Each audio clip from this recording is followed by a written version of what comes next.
Ending వరకు కూడా నేను తన ఇంట్లోనే ఉండడం జరిగింది సార్.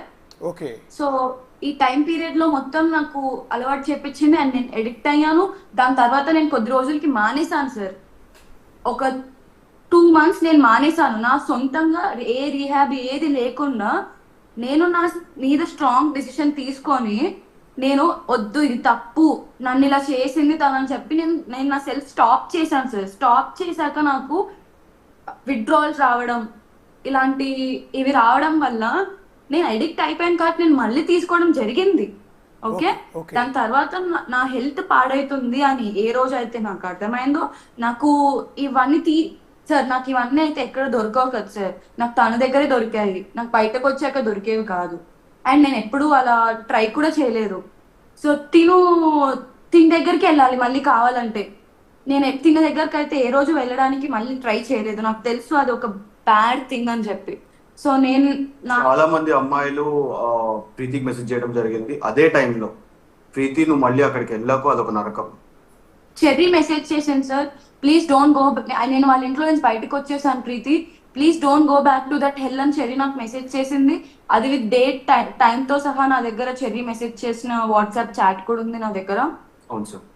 అండ్ నేను ఇంకా చెర్రీ కూడా వి బోత్ సర్చ్ సార్ అసలు ఈ సబ్స్టెన్సెస్ ఏంటి అని చెప్పి మేమిద్దరం సర్చ్ చేసాము. ఆ షేరింగ్ కూడా చెర్రీ నాకు వాట్సాప్ లో కూడా షేర్ చేసింది. ఈ సబ్స్టెన్సెస్ అసలు ఎలా పనిచేస్తాయని మేము సర్చ్ కూడా చేసాము. తను తీసుకున్నది ఏంటో తనకు తెలియకపోయేసరికి తను ఇంకొక అమ్మాయితో షేర్ చేసుకోవడం జరిగింది, చెర్రీ అనే అమ్మాయితో.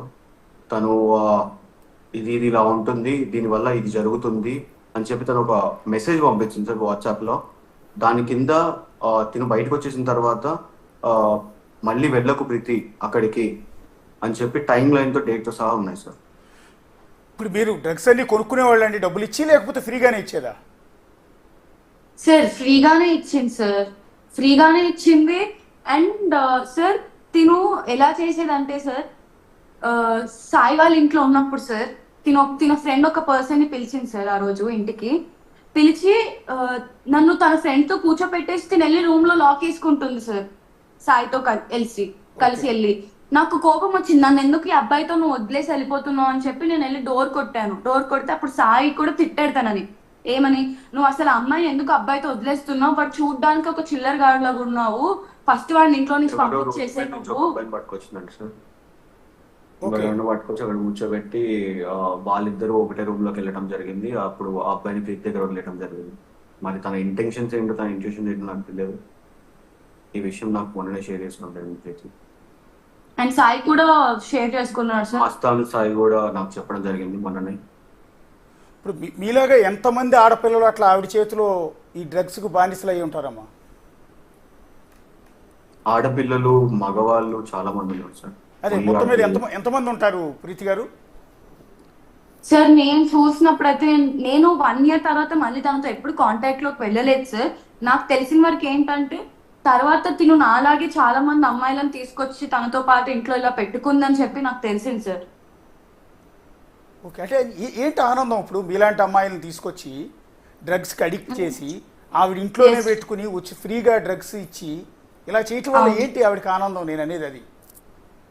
She's a psychopath sir. తనకి ఎప్పుడు 24/7 ఎవరో ఒకరు తనతో పక్కన ఉండాలి. వాళ్ళకి తనకి ఇష్టం వచ్చినప్పుడు వాళ్ళని ఇష్టం వచ్చినట్టు బిహేవ్ చేసిద్ది సార్ వాళ్ళతో. బూతులు తిట్టడం, కొట్టడం. మీతో ఎలా ఉండేదండి బిహేవియర్? మీతో ఎలా ఉండేది ప్రీతి గారు బిహేవియర్ ఆవిడది? వాయిస్ వినిపించలేదు. మీతో బిహేవియర్ ఎలా ఉండేదండి? మీతో ఎలా బిహేవ్ చేసేవాళ్ళు ఆవిడ? మీతో ఎలా బిహేవ్ చేసేవారు సార్? నేను నార్మల్ గా తను ఒక రోజు సార్ మిడ్-నైట్ ఫుల్ మంత్ ఆగేసి మనం బయటికి వెళ్ళి కొనుక్కొని వచ్చుకుందాం దా డ్రగ్స్ అని పిలిచింది సార్. నేను చెర్రీ ఉన్నాం సార్ ఆ రోజు. నేనేమన్నానంటే ఇట్ ఈస్ నాట్ కరెక్ట్ అక్క, నువ్వు తాగేసున్నావు, కార్ ఎలా నడిపిస్తావు అంటే ఒక బూత్ తిట్టింది సార్. ఓకే, మా అమ్మ కూడా నన్ను ఇప్పటి వరకు అలాంటి బూతులు తిడితే కూడా నేను ఊరుకోను. తను నన్ను తిట్టి నువ్వేమన్నా నాకు మందు కొని తెచ్చి పెడుతున్నావానే, ఓహో నువ్వు జస్ట్ మందు గ్లాస్ తీసుకొచ్చి మందు నాకు గ్లాస్ లో పోసిస్తున్నావు అని చెప్పా ఇదంతా అంటున్నావు నన్ను. ఏ చెర్రీ నేను ఎలా కార్ నడిపిస్తానో నీకు తెలీదా నీకు అంటే అలా కాదక్క, నువ్వు సేఫ్ గానే నడిపిస్తావు. See it is not about నువ్వు సేఫ్ గా నడిపిస్తావు అది కాదు, ఇక్కడ డ్రంక్ అండ్ డ్రైవ్ ఉండిద్ది అక్క అని చెప్తే కూడా ఒక point. నాతో ఆ రోజు రాత్రి అంతా గొడవ పడింది సార్. ప్రీతి ఎక్కడికి వెళ్ళి కొనుక్కొచ్చుకునేది డ్రగ్స్? ఈవిడికి డ్రగ్స్ అసలు ఎక్కడి నుంచి సప్లై అయ్యేదండి? సార్ యునీత్ రెడ్డి చింటూ తినని అడిగేది, అతను ఇచ్చేవాడు. చింటూ అంటే వరలక్ష్మి. వరలక్ష్మిలో A5, బట్ సెకండ్ కేసులో A1. ఇంకొకళ్ళు ఎవరండి? ఇంకొకళ్ళు ఎవరు?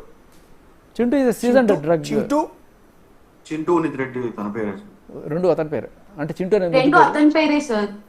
ఓకే, అతను వీడికి డ్రగ్స్ సప్లై చేసేవాడు. తిని అడిగినప్పుడల్లా ఇచ్చేవాడు సార్. తిని నాకు ఏం చెప్పేదంటే, చింటూ నా ఫ్రెండ్, చింటూ నేను ఏం అడిగినా నాకు తెచ్చిస్తాడు, చింటూ అది చింటూ ఇది అని నాకు చెప్పేది సార్ చింటూ గురించి.